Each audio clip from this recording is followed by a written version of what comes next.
means you well. If you can't kill Real Madrid, then Real Madrid will definitely kill you.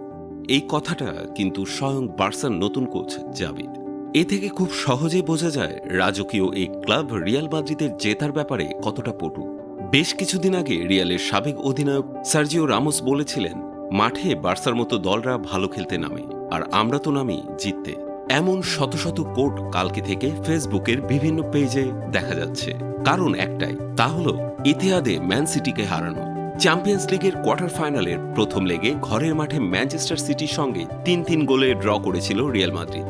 দ্বিতীয় লেগে জিতলেই semifinal, এমন সহজ সমীকরণ ছিল দুই দলের সঙ্গেই। দ্বিতীয় লেগ ইতিহাদে হওয়ায় কিছুটা এগিয়ে ছিল ম্যান সিটি। তবে ম্যান সিটির ঘরের মাঠে জিতে সেমিফাইনালে জায়গা করে নিয়েছে কার্লোস আনচেলত্তির শিষ্যরা। ম্যাচের শুরু থেকেই আক্রমণাত্মক হয়ে খেলতে থাকে সিটি। বিপরীতে পাল্টা আক্রমণে ম্যাচের ১২ মিনিটে লিড পায় রিয়াল। গোল করে দলকে এগিয়ে দেয় রদ্রিগো। এরপর আর কোনো গোল না হলে ১-০ গোলে এগিয়ে থেকে বিরতিতে যায় রিয়াল মাদ্রিদ। এরপরে ম্যান সিটি আরও মরিয়া হয়ে ওঠে। একের পর এক আক্রমণে পাগল বানিয়ে ফেলে রিয়ালের রক্ষণভাগকে। অবশেষে ৭৬ মিনিটে ম্যাচে সমতায় ফেরে ম্যান সিটি। ডি ব্রুইন গোল করে দলকে সমতায় ফেরান। ১-১ সমতায় শেষ হয় নির্ধারিত সময়ের খেলা। অতিরিক্ত সময়েও যথারীতি আক্রমণে আধিপত্য ধরে রাখে ম্যান সিটি। তবে গোলের দেখা পায়নি কোনো দল।